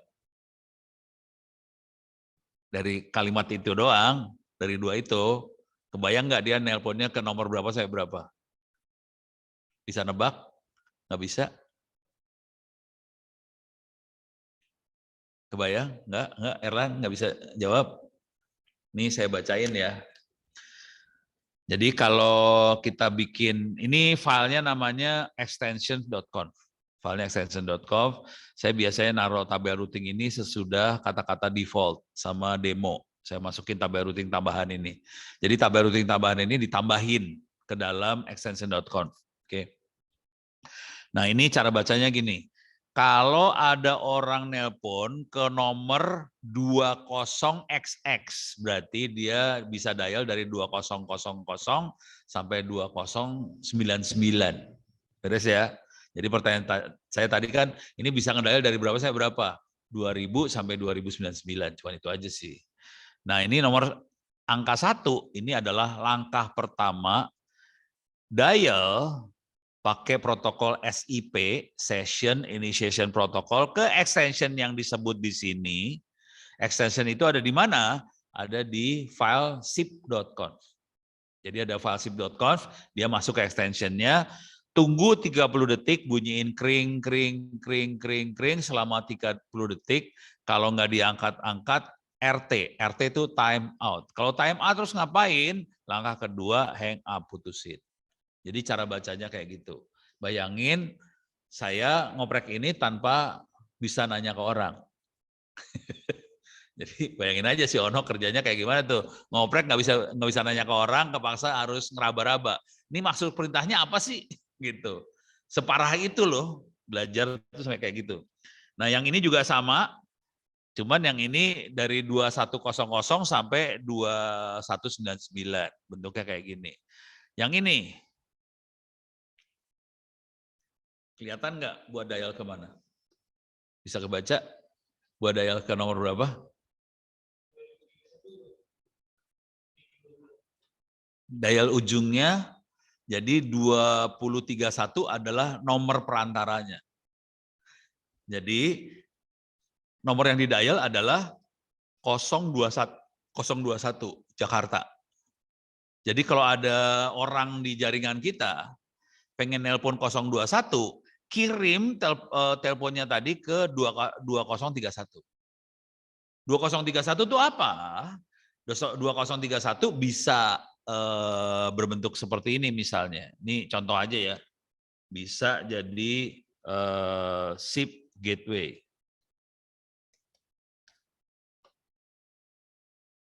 Gambar.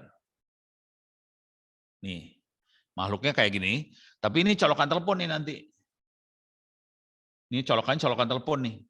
Jadi ada LAN sama telepon, jadi satu. Jadi terus dia alat ini SIP gateway tadi daftar ke dalam sentralnya kita, dikasih nomor 2031. Jadi semua telepon yang 021 lempar ke situ. Nanti dia nyambung ke telepon Jakarta. Bayangkan kalau yang namanya voice over internet kan ada di dunia, di seluruh dunia. Maksudnya bisa ada di Amerika, bisa ada di Eropa, bisa ada di Australia segala macam. Artinya apa? Orang yang ada di Australia, di Amerika, Eropa segala macam bisa nelpon Jakarta lewat internet, nanti keluar di Jakarta lokal. Kira-kira gitu. Terus kalau mau gombal banget, nih ada juga di sini 08. Nanti kita bisa jadi yang SIP gateway bisa masukkan ke kabel telepon biasa RJ11, cuman sekarang orang jarang pakai kabel telepon seperti itu. Sekarang banyaknya seluler. Jadi kita bisa beli yang alat VoIP gateway ini tapi dimasukin SIM card di dalamnya. Jadi ada SIP gateway seluler.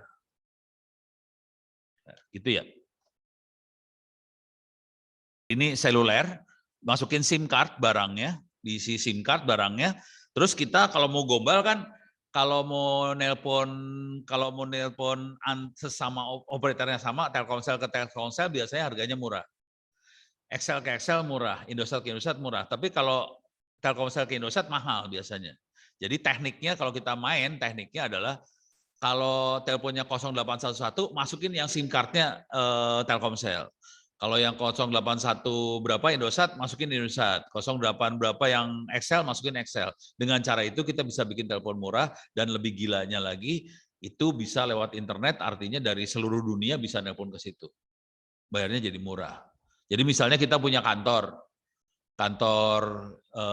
yang satu di Australia atau di mana, terus pengen nelpon ke Indonesia, ya udah kita bikinnya kayak gini di Indonesia-nya.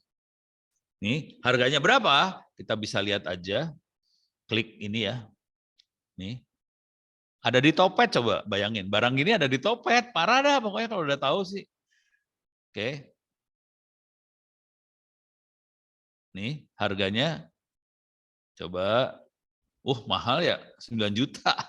8 port, 9 juta. Kalau mau murah berarti kita jangan cari yang 8 port.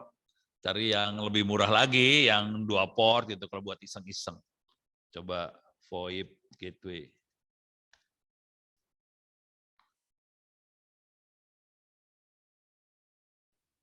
Ini dia, ini 12 juta. Ini ada 800.000 cuma 2 port. Mahal-mahal ya berarti ya.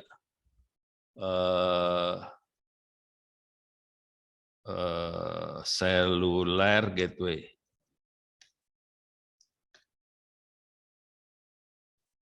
Mahal juga ya ternyata sejuta, ini 500.000 nih. Ini ada yang, ini bukan gateway VoIP nih. Ini smart home, ini beda.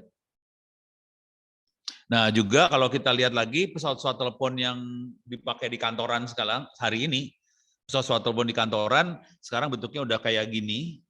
Oke, ini kayak pesawat telepon biasa, tapi tolong dilihat baliknya aja, colokannya rata-rata udah colokan kabelan.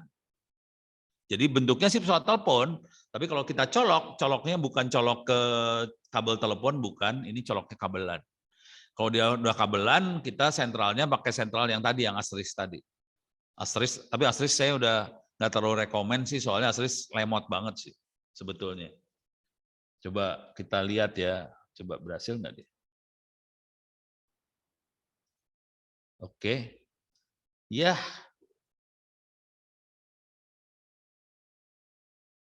Oke, coba apt install Asterisk. Butuh waktu cepat nggak nih? Bisa cepat nggak? Nggak tahu nih cepat apa kagak nih. Kalau lama males. 42 detik, sekarang waktu 11.36, 20 detik, mudah-mudahan bisa kekejar. Ntar kita coba bikin sentralnya ya. Sentralnya. Kita jalanin Asterisknya, mudah-mudahan jalan nih. 3 menit, ya naik dia. Kalau yang ini beda sama yang Camelio. Camelio dia pakai database lebih serius. Kalau Asterisk database-nya di Asterisk-nya langsung. Pakai teks. database-nya. Jadi sederhana banget sih. Oke, 27 detik. Sekarang saya akan coba masuk ke ini. Oke. Saya akan ambil.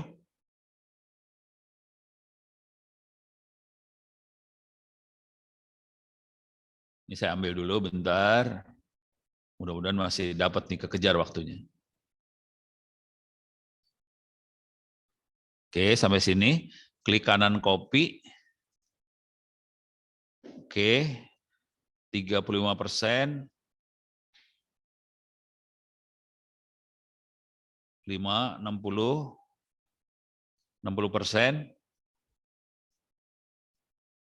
Cepet. Lama.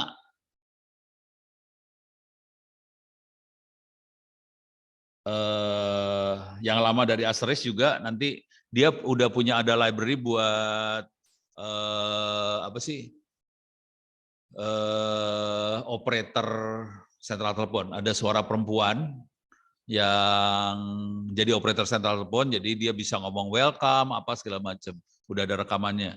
Cuman kalau saya nginstall Asterisk aja, biasanya rekaman suara perempuan itu nggak keluar sih. Coba, perempuannya cakep sih. Coba ya. Asterisk sound. Voice. Voice who.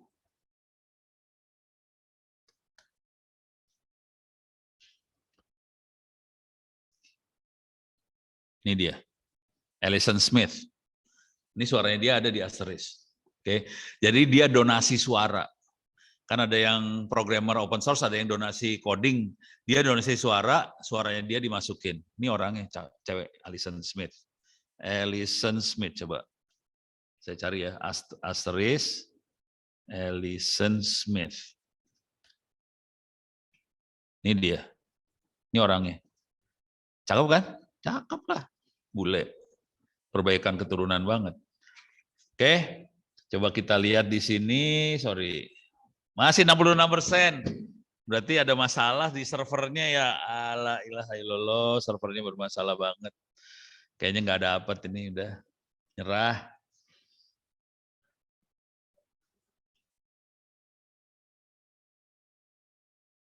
Ini kalau berhasil mah keren nih. Entah kenapa servernya brengsek. Rupanya parah dia. Oke, sampai sini dulu ada pertanyaan nggak? Dari Zoom ada pertanyaan juga nggak?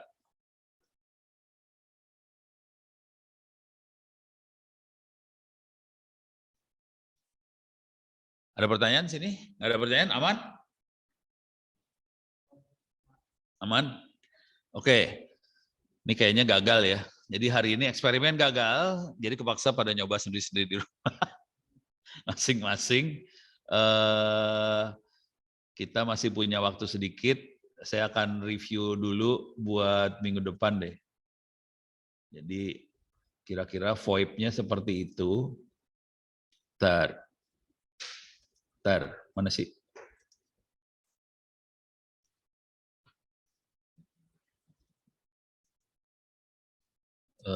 Kuliahnya mana? Ini dia kuliahnya ya. Jadi ini udah. Minggu depan kita akan coba IoT. Pernah saya ajarin nggak sih? IoT pernah belum? Yang saya ajarin waktu itu di kelas apa ya? Kelas jaringan ya? Oh, IoT ada di kelas lain ya? Oke. Jadi minggu depan overview aja IoT seperti apa. Kalau sempat saya bawa peralatan IoT-nya, terus saya akan demoin IoT-nya. Kenapa ya IoT penting banget buat urusan cybersecurity segala macam? Karena IoT adalah peralatan yang kita pakai untuk melakukan mata-mata. Jadi kalau main cybersecurity kan kita harus mata-mata juga kan, memata-matai orang yang nyerang segala macam. Di balik itu semua IoT. Beres ya. Jadi IoT perlu belajar, cuman kita belajar dikit aja. Kemudian setelah itu kita belajar yang namanya hacking, persiapan hacking kayak gimana, kemudian melakukan intelijen seperti apa, sniffing, nyadap, wireless, agak susah buat demoin wireless, nyerang wireless, soalnya kalau mau demo wireless, laptop saya harus Kali Linux saja, jadi nggak bisa direkam akibatnya. Jadi kalau mau demo kayak gitu, kepaksa harus pakai komputer yang pakai Kali Linux beneran, ada Wi-Fi-nya. Terus bagaimana cara melakukan nyerang password, nyerang database segala macam. Jadi ini butuh waktu 2-3 kali pertemuan kayaknya buat nyerang semua. Dan ini rekamannya nggak bisa diupload. Jadi bagian serang menyerang, urusan masuk neraka, rekamannya nggak bisa diupload sama sekali. Dan saya sudah dapat teguran 6-7 kali sama YouTube, dan channelnya udah mau di-delete. Dan saya udah beberapa kali video saya di-delete semua sama YouTube. Padahal kagak ada serangannya, di-delete juga, kurang ajar emang. Parah. Habis itu kita mulai belajar yang namanya cyber security-nya sendiri. Oke. Di sini ada server security, firewall segala macam belajarnya. Jadi di kuliah jaringan ini semua cuma dua pertemuan. Hacking sama cyber security cuma 2 pertemuan aja di kuliah jaringan. 1 atau 2 pertemuan. Yang ini masing-masing itu satu pertemuan kita cobain satu-satu. Cuman masalahnya saya nggak bisa. Ini akan tetap direkam, cuman rekamannya nggak bisa diupload ke YouTube. Oke. Dan nggak tahu nih, kalau Udemy bersedia, saya bisa ngupload ke Udemy. Cuman kemarin saya coba upload, ini rekamannya kan pakai ODS. ODS keluarnya MKV. MKV sih nggak bisa diupload ke Udemy. Jadi saya harus konversi dulu MKV ke MP4 apa segala macam, baru bisa diupload. Itu ya. Jadi yang selanjutnya ini, tapi kalau IoT-nya udah, saya bakal skip nih IoT sih sebenarnya. Mendingan masuk ke hacking sama cyber security benerannya. Udah pernah pegang Kali Linux belum? Udah. Kali Linux? Belum. Erlan? Belum. Kali Linux? Belum. Jadi satu orang doang yang sudah bisa masuk neraka, yang lain belum. Ya udah. Minggu depan mungkin saya coba lihat IoT-nya perlu enggak. Kalau enggak perlu, saya loncat ke ini, ke hacking. Oke. Yang Zoom ada pertanyaan? Apa? Ujiannya? Kan IoT ada di kuliah itu. Nggak apa-apa lah, ujiannya kerjain aja. Gampang kali. Tapi kalau nggak gini dah, kerjain ujiannya kalau nggak ngerti tanya. Terus ya. Ujiannya jangan diloncat, nggak bisa diloncat ujiannya.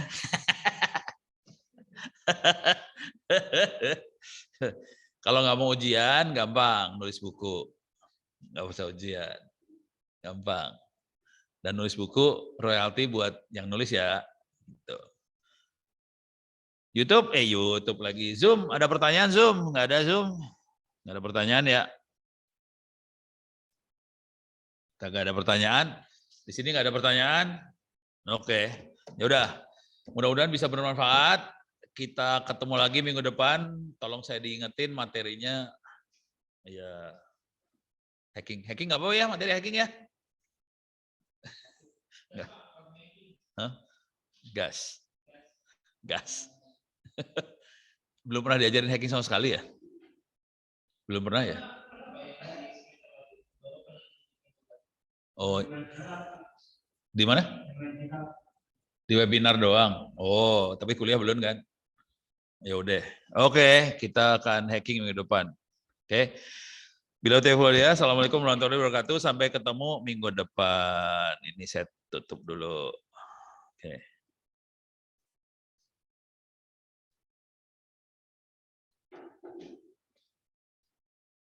Oke deh. Oh, IoT. Waktu di kuliah IoT diajarin apa?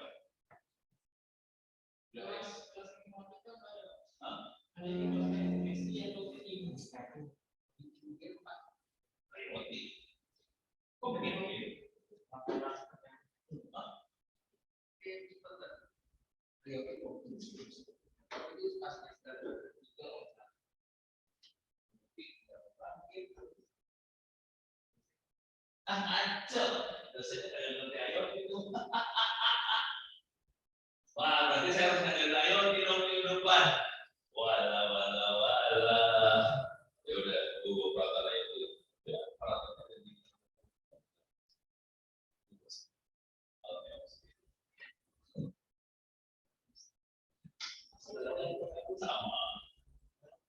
saya juga ada satu yang dan ada wifi-nya langsung dan di dan ada wifi-nya jadi cuma saya udah bisa sensor.